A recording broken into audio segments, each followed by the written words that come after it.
The BBC investigation reveals human rights South African and American nationals who are members of the Synagogue Church of All Nations. The BBC says evidence was meticulously gathered for more than 2 years.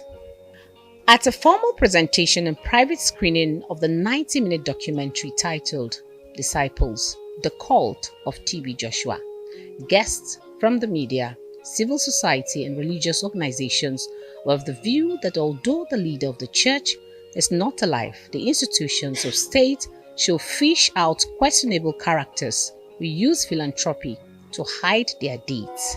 It is not an indictment on the church. It is an indictment on who is accused. And it's quite unfortunate that he is not alive to defend himself. All this would have been very, very good if he is still alive. And when he was alive, what moves were taken to confront him with these issues and get him convicted? The death of a person does not mean that the issue is dead. There are equally important and many victims who have suffered as a result of the man's atrocity. We have to be bold as African journalists to tell it as it is once it affects people. The church is a corporate entity. So the fact that the head of the church is dead, it's a committee. They have a board of trustees. So the law can go after the board of trustees.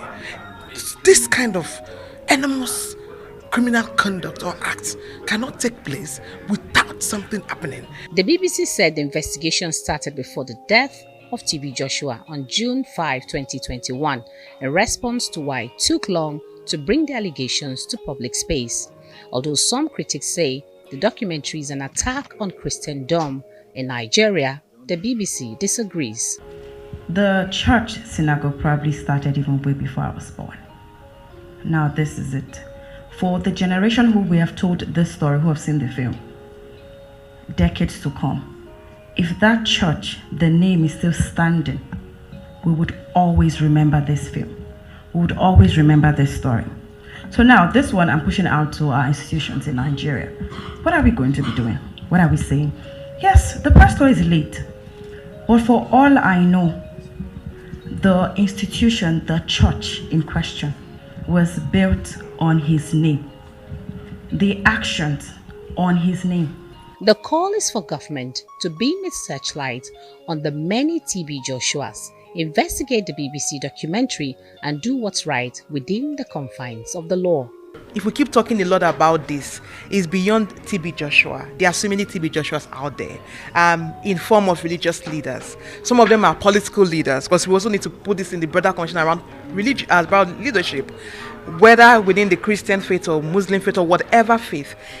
Leaders must be held accountable. We're finding this out there already, and nothing has been done so far. So, and I think for me, it's about the role of our state institutions to ensure that there are further investigations done. I haven't seen what has happened now and the kind of coverage that BBC has given the story. I think it will go a long way in encouraging more people to come out, and it will also go a long way in sending messages to any institution or any individual anywhere who is currently perpetuating similar acts, because you never can tell. There might be people who are replicating TB Joshua somewhere in some corner of the country or in some corner of the globe right now. This type of issues worries us, disturbs us, and at any point we had our meetings or we hold meetings, we discuss them.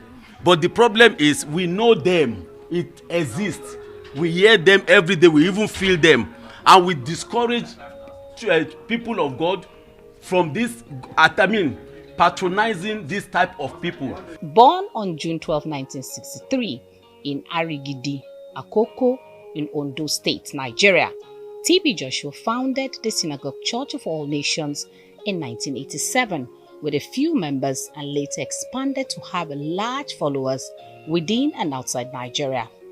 He undertook philanthropic activities, and in 2011, Forbes listed him as the third richest pastor in Nigeria with an estimated net worth of between $10 and $15 million. The consensus now is that the government should muster the will to check human rights violations exemplified by the BBC report.